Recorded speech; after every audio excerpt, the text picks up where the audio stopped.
భవిష్యత్తులో ఆంధ్రప్రదేశ్ క్వాంటమ్ ఇండస్ట్రీని శాసించబోతుందా అంటే దానికి అవును అనే సమాధానం గట్టిగా వినిపిస్తుంది. దీనికి కారణం ఆంధ్రప్రదేశ్ గవర్నమెంట్ తీసుకున్న ఒక గేమ్ చేంజింగ్ డెసిషన్.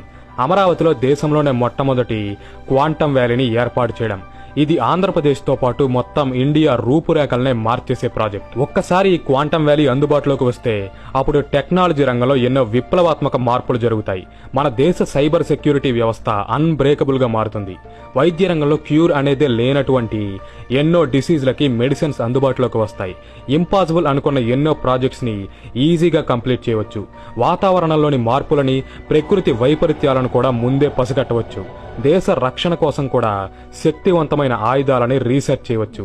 అయితే ఇవన్నీ కూడా ఒక్క క్వాంటమ్ వ్యాలీ ఏర్పాటుతోనే ఎలా సాధ్యపడతాయి, దాని గురించే ఈ వీడియోలో తెలుసుకుందాం.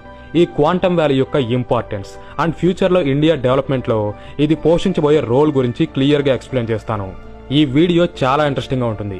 సో ఏ డీటెయిల్ కూడా మిస్ అవ్వకుండా ఉండడానికి వీడియోని లాస్ట్ వరకు చూడండి. ఆల్సో ఈ ఇన్ఫర్మేషన్ మరికొంతమందికి చేరేందుకు ఈ వీడియోని లైక్ చేయండి. 1990s నుంచి ఎర్లీ 2000s మధ్యలో ఆంధ్రప్రదేశ్ రాష్ట్రం ఐటీ సెక్టార్లో ఎటువంటి గ్రోత్ నైతే చూసిందో ఇప్పుడు కూడా సేమ్ స్ట్రాటజీని రిపీట్ చేయాలని ఏపీ గవర్నమెంట్ ప్లాన్ చేస్తుంది. అయితే ఈసారి ఐటీకి బదులుగా క్వాంటమ్ ఇండస్ట్రీలో ఆ గ్రోత్ ని తీసుకురాబోతున్నారు. దీనికోసం అమరావతిలోని 50 ఎకరాలలో క్వాంటమ్ వ్యాలీ ఏర్పాటు కోసం ఆల్రెడీ ల్యాండ్ ని కూడా కేటాయించారు. అయితే ఈ క్వాంటమ్ వ్యాలీని ముందుకు నడిపించే ఒక ముఖ్యమైన కాంపోనెంట్ గురించి మనం ఇక్కడ మాట్లాడుకోవాలి. అదే క్వాంటమ్ కంప్యూటర్. ఐబిఎం, టీసీఎస్ మరియు లార్సన్ అండ్ టూబ్రో సంస్థలు కలిసి 2026 జనవరి కల్లా భారతదేశపు చరిత్రలోనే అత్యంత శక్తివంతమైన క్వాంటమ్ కంప్యూటర్ ని తయారు చేయబోతున్నాయి. దీని పేరే క్వాంటమ్ సిస్టమ్ 2. ఇది 156 క్యూబిట్ల సామర్థ్యం ఉండే హెరాన్ ప్రాసెసర్ ద్వారా రన్ అవుతుంది. అయితే ఇక్కడ మీకు అసలు క్వాంటమ్ కంప్యూటర్ అంటే ఏంటి, దీనివల్ల మనకు ఉపయోగం ఏంటి అనే డౌట్ ఖచ్చితంగా వస్తుంది. దాని గురించే ఇప్పుడు తెలుసుకుందాం. ప్రస్తుతం మనం వాడే నార్మల్ కంప్యూటర్స్ కన్నా సూపర్ కంప్యూటర్స్ చాలా పవర్ఫుల్ గా పనిచేస్తాయని వింటూ ఉంటాం. కానీ ఆ సూపర్ కంప్యూటర్ల కన్నా కొన్ని బిలియన్ రెట్ల ఎక్కువ సామర్థ్యంతో పనిచేసేవే ఈ క్వాంటమ్ కంప్యూటర్స్. ఇవి క్వాంటమ్ మెకానిక్స్ ఆధారంగా పనిచేస్తాయి. వీటి పర్ఫార్మెన్స్ కి ఒక చిన్న ఎగ్జాంపుల్ చెప్పాలంటే, ఉదాహరణకు మన దగ్గర 10 ప్లేయింగ్ కార్డ్స్ ఉన్నాయనుకుందాం. కానీ వాటిలో ఒక్కటే క్వీన్ ఉంది. ఇప్పుడు ఆ కార్డ్స్ అన్నింటినీ మిక్స్ చేసి వాటిలోంచి ఆ ఒక్క క్వీన్ కార్డ్ ని మాత్రమే బయటకు తీయమంటే మనం 1 by 1 ఒక్కో కార్డ్ ని గెస్ చేసి తీస్తాం. అలా క్వీన్ కార్డ్ వచ్చే వరకు ట్రై చేస్తాం. ప్రస్తుతం మనం వాడే normal computers and super computers కూడా సేమ్ ఇలాగే ఫంక్షన్ అవుతాయి. కానీ అదే ప్లేస్ లో క్వాంటమ్ కంప్యూటర్ ఉంటే మాత్రం అక్కడ 10 కార్డులు కాదు కదా, 10 కోట్ల కార్డులు ఉన్నా సరే వాటిలోని సింగిల్ క్వీన్ కార్డ్ ని మొదటి అటెంప్ట్ లోనే 100% యాక్యురసీతో గుర్తించి బయటకు తీస్తుంది. దీన్ని బట్టి క్వాంటమ్ కంప్యూటర్స్ ఎంత ఎఫిషియన్సీతో పనిచేస్తాయో అర్థం చేసుకోవచ్చు. దీనికి కారణం మనం వాడే నార్మల్ కంప్యూటర్స్ బైనరీ సిస్టమ్ మీద ఆధారపడి పనిచేస్తే క్వాంటమ్ కంప్యూటర్స్ మాత్రం క్వాంటమ్ సిస్టమ్ ఆధారంగా వర్క్ అవుతాయి. ఎలాగంటే బైనరీ సిస్టంలో 0 మరియు 1 అనే 2 బిట్స్ ఉంటాయి. ఇక్కడ 0 అంటే ఆఫ్ అని, 1 అంటే ఆన్ అని అర్థం. అదే మరోపక్క క్వాంటమ్ కంప్యూటర్స్ లో మాత్రం క్వాంటమ్ బిట్స్ ఉంటాయి. వీటినే క్యూబిట్స్ అని కూడా అంటారు. అయితే ఈ క్యూబిట్స్ స్పెషాలిటీ ఏంటంటే ఇవి ఒకేసారి అటు 0 గాను మరియు ఇటు 1 గాను ఉండగలవు. దీనినే క్వాంటమ్ ఫిజిక్స్ లో క్వాంటమ్ సూపర్ పొజిషన్ అని అంటారు. ఈ సూపర్ పొజిషన్ సహాయంతో నార్మల్ కంప్యూటర్ లో 2 బిట్స్ చేసే పనినే క్వాంటమ్ కంప్యూటర్ లో 1 బిట్ మాత్రమే పూర్తి చేయగలదు. ఇలా క్యూబిట్ల సంఖ్య పెరిగే కొద్దీ కంప్యూటర్ యొక్క ప్రాసెసింగ్ పవర్ అనేది విపరీతంగా పెరుగుతుంది.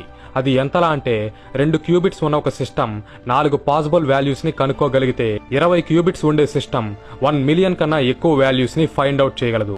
ఇక్కడ మీకు ఒక విషయం చెప్పాలి. అదేంటంటే రీసెంట్ గానే 2025 మేలో బెంగళూరుకి చెందిన క్యూపై ఏఐ అనే కంపెనీ మన భారతదేశపు మొట్టమొదటి క్వాంటమ్ కంప్యూటర్ ని తయారు చేసింది. ఇది 25 సూపర్ కండక్టింగ్ క్యూబిట్స్ కెపాసిటీతో పనిచేస్తుంది. ఈ టైప్ డివైస్ ని ఇండియాలో తయారు చేయడం ఇదే మొదటిసారి.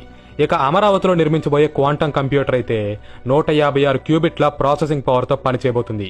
అందుకే దీన్ని India's most powerful quantum computer అని పిలుస్తున్నారు. ప్రస్తుతం అమెరికాలో ఆల్గరిథమ్స్ ని రాయడానికి ఏ హార్డ్వేర్ అయితే ఉపయోగిస్తున్నారో ఇది కూడా ఆ కేటగిరీలోకే వస్తుంది.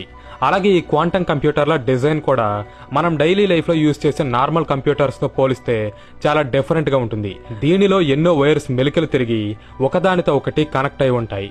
ఈ సిస్టమ్ మొత్తాన్ని కూడా ఒక సీల్డ్ బాక్స్ లో పెడతారు. అయితే ఈ క్వాంటమ్ కంప్యూటర్స్ ని తయారు చేయడం అంత ఈజీ కాదు. ఎందుకంటే ఇప్పుడు మనం వాడే నార్మల్ కంప్యూటర్స్ లో ట్రాన్సిస్టర్స్ అనేవి కదలకుండా ఒక ఫిక్స్డ్ స్టేట్ లో స్టేబుల్ గా ఉంటాయి. కానీ క్వాంటమ్ కంప్యూటర్స్ లో అలా కాదు. ఇక్కడ పార్టికల్స్ అనేవి ఎప్పుడు కదులుతూనే ఉంటాయి.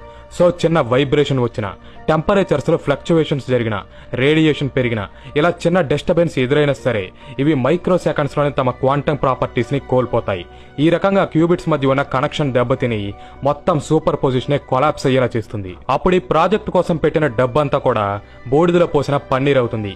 కాబట్టే వీటిని బయట ప్రపంచంతో సంబంధం లేనటువంటి ఒక ప్రత్యేకమైన ఆపరేటింగ్ రూమ్స్ లో ఉంచుతారు.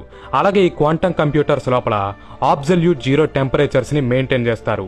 అంటే ఎముకలు గడ్డ కట్టించే -273 డిగ్రీల చల్లటి వాతావరణం మధ్యలో ఇవి ఉంటాయి. దీనికోసమే ఈ కంప్యూటర్ ని ఒక సీల్డ్ బాక్స్ లో భద్రపరుస్తారు. ఇంకా చాలా జాగ్రత్తలు తీసుకుంటారు. సో క్వాంటమ్ కంప్యూటర్ దాని పూర్తి కెపాసిటీతో వర్క్ అవ్వాలంటే ఎన్నో ప్రికాషన్స్ అనేవి అవసరం. అయితే వీడియో స్టార్టింగ్ లోనే మనం అమరావతిలో క్వాంటమ్ వ్యాలీ అనేది ఏర్పాటైతే అప్పుడు వైద్య రంగంలో ఎన్నో విప్లవాత్మక మార్పులు జరుగుతాయని, విరుగుడే లేని ఎన్నో డిజీజ్లకి వ్యాక్సిన్స్ అందుబాటులోకి వస్తాయని, న్యాచురల్ డిజాస్టర్స్ ని ముందే తెలుసుకోవచ్చని, ఇలా ఎన్నో మార్పులు జరుగుతాయని చెప్పుకున్నాం.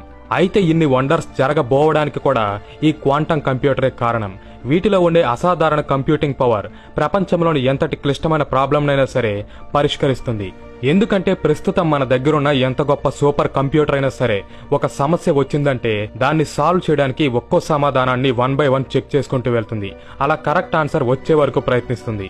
అయితే ఇది చాలా టైం పట్టే ప్రాసెస్. కానీ క్వాంటమ్ కంప్యూటర్స్ మాత్రం దాని క్వాంటమ్ సెట్స్ లో కరెక్ట్ ఆన్సర్ కోసం కోటాను కోట్ల సాధ్యాసాధ్య మార్గాల్ని ఒకేసారి అన్వేషించి వాటిలోని సరైన సమాధానాన్ని పసిగడుతుంది.